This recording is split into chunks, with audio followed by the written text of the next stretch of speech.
Hi gang, Piano Man Steve here. What we're going to do in this video is just take a couple of minutes and I'm going to show you kind of how to basically put your hand down on the piano in a way that is the way you would put it on there if you were going to start playing. Because I think one of the things that is what I would think is maybe the biggest hurdle for someone who's just getting started is they don't have any muscle memory in their fingers for doing this yet, so it feels very foreign. In what we do in my videos and what we're going to do, you're going to be playing octaves an awful lot in your left hand. Basically meaning you're going to be playing the same note like that with your pinky and your thumb an awful lot. You don't have to, you can play one at a time, but eventually you'll want to work into octaves as you feel comfortable with it. So that's the first thing I'd have you do is we're just going to start on C to get your hands feeling comfortable. And this is called middle C. Okay? What I want you to do is on whatever keyboard you're on, I want you to find the lowest C, which for me is here, and the highest C, which for me is here. And I want you to work your way to the next two C's in. Okay? And the next two C's in, and here you go. Now for me, because I have a 76 key keyboard, I'm already done. You might have one more to go if you're on a full piano. But you'll eventually end up on these two notes. The lower of two is going to be middle C, is what we call it. It's a good place to start. It's not too high, it's not too low. Goldilocks would say it's just right.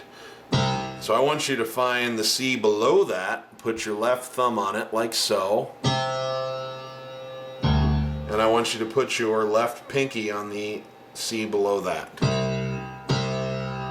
Okay? And I know when you first get started that you might accidentally kind of hit some other notes with these fingers because you're not used to working just these two guys without moving these around. But it's okay. Just do the best that you can and try to do that. And then I want you to take your right thumb and put it on middle C, like so. I want you to put your middle finger on E here. And I want you to put your pinky on G. Okay?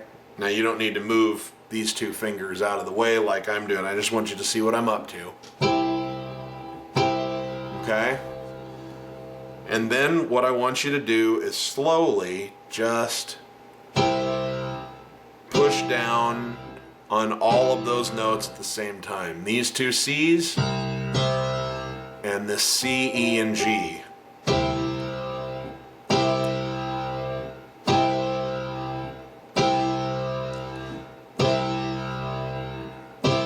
And just kind of several times throughout the day, you don't have to do this tons and tons because it's kind of boring, but several times throughout the day, sit down and form this chord and just play little drones like this for a couple of minutes and start getting your fingers used to being on the piano in this way.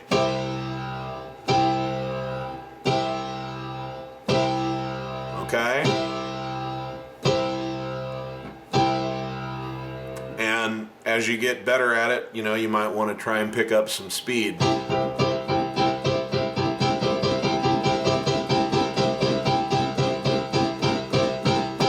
Okay? You don't need to lift way up like that. That's, I make mistakes when I do that. You just have to push down and then let up, push down, let up, push down, let up, push down, let up. And just kind of get your hands acclimated. That's kind of a basic piano stance situation for your hands. So if you can get used to that, then we can work with some different things. Okay? One last thing. When you feel like it, you can graduate up to this and start stretching your right hand out a little bit. You want to form octaves on these two C's. your thumb and your pinky, and then you want to play E and G with your index and middle fingers respectively, like that.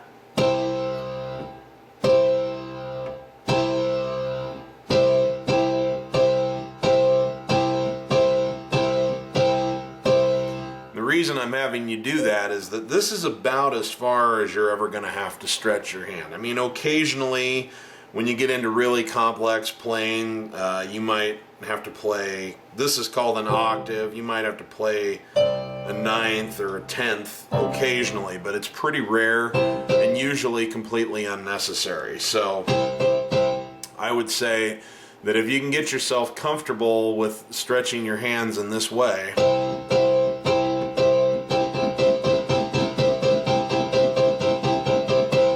you'll have done yourself an awful lot of good in terms of getting your hands used to what it's like to play the piano. And then we'll get into all kinds of fun exercises in the lesson videos, if you choose to buy them, on what you can do to actually start making some what I would call comprehensible noise.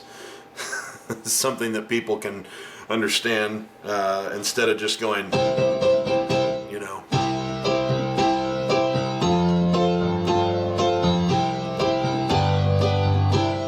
So you'll learn all kinds of good stuff there, and you'll learn little techniques you can use to get hand independence and all that good stuff. So, but this is a good place to start. Get you used to forming a chord and playing more than one note at the same time, and get you used to playing octaves in your left hand. If you're struggling with this, don't worry. Just keep practicing. You will, in fact, at some point form the muscle memory and build the neural connections that you need up in your brain. Because this is new. It's not supposed to be easy, it's different, but you can do it. And the reason I know you can do it is that you probably learned how to walk and talk, and if you can learn how to do those two things, I promise you they're far more complicated than playing the piano. It's just that when you're a child, you get lots of encouragement to try new and exciting things like walking and talking, and when you become an adult, we turn into idiots and we think that once we fail at something once or twice that we're no good at it and we should quit. So don't worry, just keep going with it. There's no race here. This is your own journey. I'm not going to be standing over your shoulder to say you should have had this done, down by now. But just keep practicing that and get your hands used to this. If you need to practice one hand at a time, go for it. Just do the octaves and get your left hand comfortable with octaves. As slow as you need to go, and then pick up the pace. And the right hand, by itself if you need to. When you feel good with the 3 notes, expand it to the full octave chord. See? And then try them together.